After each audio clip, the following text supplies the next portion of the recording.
La maison rustique du XIXe siècle. Tome 3. Arts agricoles. Chapitre 1. Du lait et de ses emplois.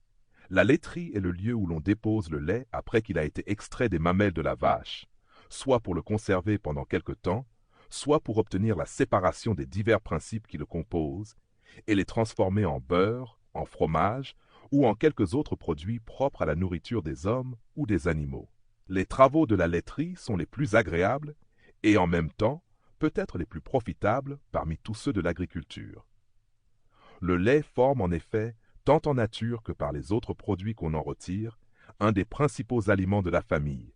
Sa vente à l'état frais ou sous celui de beurre ou de fromage est toujours prompte et facile et fournit des bénéfices presque journaliers qui permettent de pourvoir en grande partie aux besoins du ménage agricole.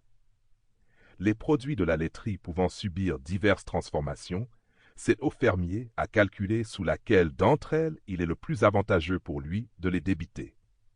Les profits qu'il en retire, sous telle ou telle forme, dépendent en grande partie de son activité, de son industrie, de la nature et surtout de la situation de son établissement agricole. Ainsi, les fermiers qui résident près des villes trouvent fort avantageux d'y envoyer vendre leur lait en nature ou la crème qu'ils en retirent. Ceux qui sont plus éloignés des villes et qui ne peuvent régulièrement s'y rendre plus d'une ou deux fois par semaine tirent plus de profit de leur lait en le convertissant en beurre ou en fromage frais, comme on le fait à Isigny, à Gournay, à Neufchâtel, etc.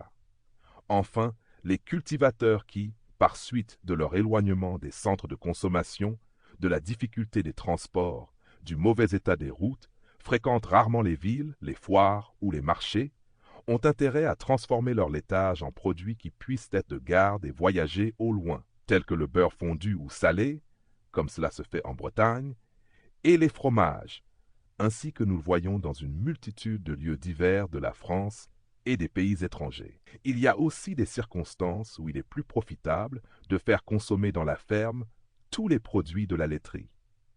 On peut distinguer trois sortes de laiterie suivant la destination qu'on donne à cet établissement, savoir, premièrement, la laiterie à lait, deuxièmement, la laiterie à beurre, troisièmement, la laiterie à fromage. Cette distinction est tout arbitraire, puisqu'on fait souvent du beurre dans les laiteries, où l'on conserve et débite du lait frais, et qu'il n'est pas rare de voir fabriquer du beurre et du fromage dans le même établissement. Mais elle sert à faire saisir plus nettement les travaux qui sont propres à chacune de ces branches distinctes de la laiterie. Sample complete. Ready to continue?